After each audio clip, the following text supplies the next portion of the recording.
Video ITR 1 में आयकर विवरणी कैसे फाइल करना है इसके बारे में है। फॉर्म ITR 1 का उपयोग वेतन या पेंशन से आय, एकल गृह संपत्ति से आय, अन्य स्रोतों जैसे ब्याज, लाभांश, उपहार आदि से आय, कृषि से कर मुक्त आय, आय जो कि 5,000 रुपए से अधिक नहीं वाले करदाताओं द्वारा आयकर विवरणी फाइल करने के लिए किया जा सकता है। शर्त यह है कि उत्पन्न कुल आय 50 लाख रुपए से अधिक नहीं होनी चाहिए। ITR 1 फाइल करने से पहले आपको मान्य उपयोगकर्ता ID और पासवर्ड के साथ E-फाइलिंग पोर्टल पर एक पंजीकृत उपयोगकर्ता होना चाहिए और यह सलाह दी जाती है कि आपका पैन सक्रिय हो। यह वीडियो ऑनलाइन मोड में ITR 1 फाइल करने की चरणबद्ध प्रक्रिया को दिखाता है। हालांकि फॉर्म विभागीय एक्सेल या सामान्य ऑफलाइन उपयोगिता का उपयोग करके ऑफलाइन मोड में भी फाइल किया जा सकता है। उपयोगिता को पोर्टल के डाउनलोड अनुभाग से उपयोगिता को डाउनलोड किया जा सकता है। आप पोर्टल से ITR 1 की पहले से भरी हुई JSON फाइल डाउनलोड कर सकते हैं और फिर इसे उपयोगिता में आयात कर सकते हैं।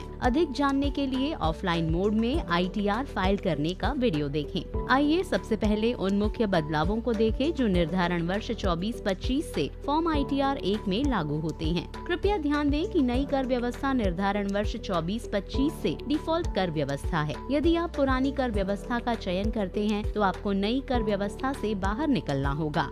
इसलिए प्रश्न, क्या आप नई कर व्यवस्था से बाहर निकलने की धारा 115 BAC उपधारा 6 के तहत विकल्प का प्रयोग करना चाहते हैं को जोड़ा गया है। इस प्रश्न का उत्तर डिफॉल्ट रूप से नहीं पर सेट किया गया है। यदि आप नई कर व्यवस्था से बाहर निकल रहे हैं तो आपको हाँ का चयन करना होगा। अन्य बदलाव जो निर्धारण वर्ष 24-25 के लिए सम्मिलित किया गया है वह यह है कि अनुसूची वेतन में धारा 16(1)(a) के तहत 50,000 रुपए की मानक कटौती नई कर व्यवस्था में भी दी जाएगी। अन्य स्रोतों में पारिवारिक पेंशन के लिए धारा 57(2)(a) के तहत कटौती भी नई कर व्यवस्था में दी जाएगी। अध्याय 6A में अनुसूची 80GC, 80U, 80D को अतिरिक्त ब्यौरा प्रदान करने के लिए जोड़ा गया है। यदि कोई करदाता धारा 80D या 80U के तहत कटौती का दावा करता है तो आयकर विवरणी फाइल करने से पहले फॉर्म 10IA भी फाइल करने की सिफारिश की जाती है। आप अपनी आयकर विवरणी फाइल करने के बाद फॉर्म 10IA भी फाइल कर सकते हैं, जिसके बाद संशोधित विवरणी दी जा सकती है ताकि कटौती के दावे पर विभाग द्वारा विचार किया जा सके। हालांकि बाद में किसी असुविधा से बचने के लिए आय विवरणी के साथ फॉर्म 10IA फाइल करने की सिफारिश की जाती है। बैंक खाते का ब्यौरा प्रदान करते समय उपलब्ध ड्रॉप डाउन में से बैंक खाते का प्रकार चुनना आवश्यक है। इस निर्धारण वर्ष से प्रतिदायी क्रेडिट के लिए बैंक खाते का चयन भी उपयोगिता से हटा दिया गया है। यदि करदाता के पास कई बैंक खाते हैं तो विवरणी संसाधित करने के बाद प्रतिदायी उपलब्ध पूर्व मान्य खातों में से एक में जमा किया जाएगा। आइए अब E-फाइलिंग पोर्टल पर ऑनलाइन मोड में फॉर्म ITR 1 फाइल करने की चरणबद्ध प्रक्रिया देखें। आप सबसे पहले E-फाइलिंग पोर्टल के होम पेज पर जाकर लॉगिन पर क्लिक करें। लॉगिन स्क्रीन पर आपको अपना उपयोगकर्ता नाम और पासवर्ड दर्ज करना होगा। लॉगिन के बाद E-फाइल पर क्लिक करें, इनकम टैक्स रिटर्न्स पर जाएं और फिर फाइल इनकम टैक्स रिटर्न पर क्लिक करें। ड्रॉप डाउन मेन्यू से निर्धारण वर्ष 24-25 का चयन करें और ऑनलाइन फाइल करने का तरीका चुनें और फिर कंटिन्यू बटन पर क्लिक करें। यदि आपके पास पहले से ही आयकर विवरणी का ड्राफ्ट सेव किया हुआ है तो आप उसी ड्राफ्ट के साथ जारी रख सकते हैं, अन्यथा स्टार्ट न्यू फाइलिंग पर क्लिक करें। लागू स्थिति का चयन करें और फिर कंटिन्यू पर क्लिक करें। आप ड्रॉप डाउन मेन्यू से फॉर्म ITR 1 सिलेक्ट कर सकते हैं। हालांकि यदि आप नहीं जानते कि आपके लिए कौन सा ITR फॉर्म लागू है तो विजार्ड आधारित विवरणी चयन के लिए बाएं ओर प्रोसीड बटन पर क्लिक करें। विजार्ड आधारित विवरणी चयन में आप कुछ योग्यता शर्तों की मदद से अपने लिए लागू सही ITR फॉर्म चुन सकते हैं। अब आप प्रोसीड विद ITR 1 पर क्लिक करें। एक बार जब आप अपने लिए लागू ITR का चयन कर लिया है तो आप उन दस्तावेजों की सूची देख सकते हैं जिनकी आपको तेजी से विवरणी फाइल करने में आवश्यकता होगी और फिर लेट्स गेट स्टार्टेड पर क्लिक करें। आपको उत्तर देना होगा कि क्या आप निम्नलिखित कारणों से आयकर विवरणी फाइल कर रहे हैं। आपके लिए लागू चेक बॉक्स का चयन करें और फिर कंटिन्यू पर क्लिक करें। विवरणी सारांश पेज पर 5 टैब हैं। आपको एक एक करके सभी 5 टैब की पुष्टि करनी होगी। व्यक्तिगत जानकारी टैब से शुरू करें। पर्सनल इन्फॉर्मेशन टैब में 4 भाग होते हैं। Profile, contact details, filing section और बैंक डिटेल्स। आप पहले प्रोफाइल सेक्शन की जांच कर सकते हैं और अगर जरूरी हो तो व्यक्तिगत जानकारी के अन्य भागों को संपादित कर सकते हैं। आपको ड्रॉप डाउन मेन्यू से रोजगार की प्रकृति का चयन करना होगा। फाइलिंग अनुभाग में धारा 139 उपधारा 1 के तहत फाइल की गई धारा स्वतः चयनित हो जाएगी। निर्धारण वर्ष 24-25 के लिए नई कर व्यवस्था डिफॉल्ट कर व्यवस्था है, इसलिए प्रश्न क्या आप नई कर व्यवस्था से बाहर निकलने के लिए धारा 115BAC6 के तहत विकल्प का उपयोग करना चाहते हैं के लिए विकल्प नहीं स्वतः चयनित हो जाएगा।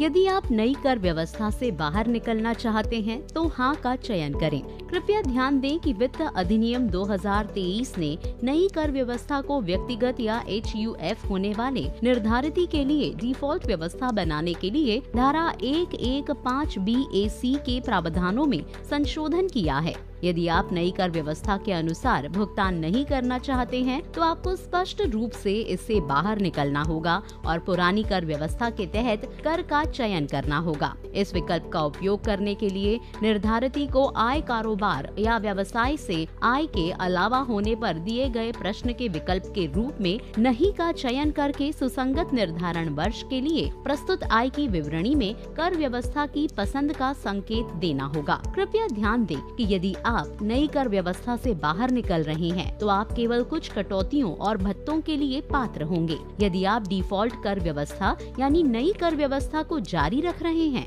तो आप कुछ कटौतियों और भत्तों के लिए पात्र नहीं होंगे। अधिक जानने के लिए आप नई कर व्यवस्था बनाम पुरानी कर व्यवस्था पर हमारा वीडियो देख सकते हैं। व्यक्तिगत जानकारी अनुभाग में बैंक खाते का ब्यौरा दर्ज करें और इसे पूर्व सत्यापित करें और फिर फॉर्म पर क्लिक करें।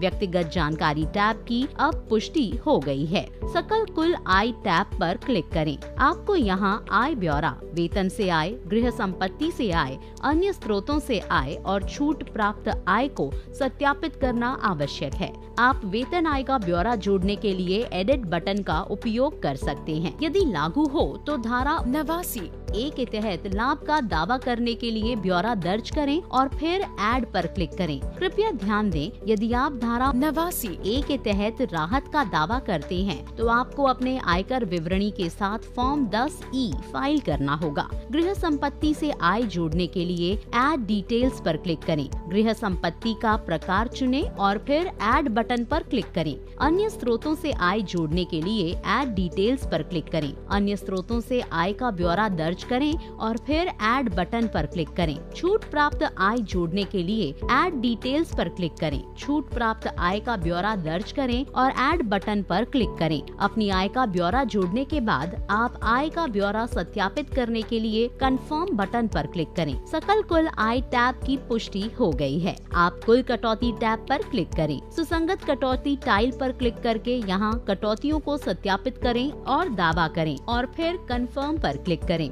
कृपया ध्यान दें, डिफॉल्ट नई कर व्यवस्था में केवल धारा 80CC(d)(2) के तहत कटौती यानी टियर 1 NPS खाते में नियोक्ता का योगदान और धारा 80CC(h) और अग्निवीर कॉर्पस फंड में जमा धारा 80CC(h) राशि सक्षम होगी। नई कर व्यवस्था डिफॉल्ट कर व्यवस्था है। यदि आपने पुरानी कर व्यवस्था का विकल्प नहीं चुना है तो अन्य कटौतियाँ आपको दिखाई नहीं देंगी। सुसंगत कटौती टाइल पर क्लिक करके यहाँ कटौतियों को सत्यापित करें और दावा करें। अनुसूची 80GC में अतिरिक्त ब्यौरा प्रदान करने के लिए नए फील्ड जोड़े गए हैं। यदि आप धारा 80D या 80U के तहत कटौती का दावा करते हैं तो आय की विवरणी फाइल करने से पहले फॉर्म 10IA फाइल करने की सिफारिश की जाती है। कटौती टैब की अब पुष्टि हो गई है। अब टैक्स पेड टैब पर क्लिक करें। TDS वेतन, वेतन के अलावा TDS, TCS, एडवांस टैक्स, स्वतः निर्धारण कर के तहत भुगतान किए गए अपने टैक्स को सत्यापित करें और कंफर्म पर क्लिक करें। कर भुगतान टैब की पुष्टि हो गई है। अब आप टैक्स देनदारी टैब पर क्लिक कर सकते हैं। आप आय के ब्यौरे के अनुसार अपनी कर देयता ब्यौरा सत्यापित कर सकते हैं। कर देयता टैब की अब पुष्टि हो गई है। प्रोसीड पर क्लिक करें। यदि आपको कर भुगतान करना आवश्यक है तो आप पे नाउ या पे लेटर पर क्लिक कर सकते हैं। आय की विवरणी फाइल करने से पहले भुगतान किए गए कर टैब में चालान ब्यौरा सत्यापित करें।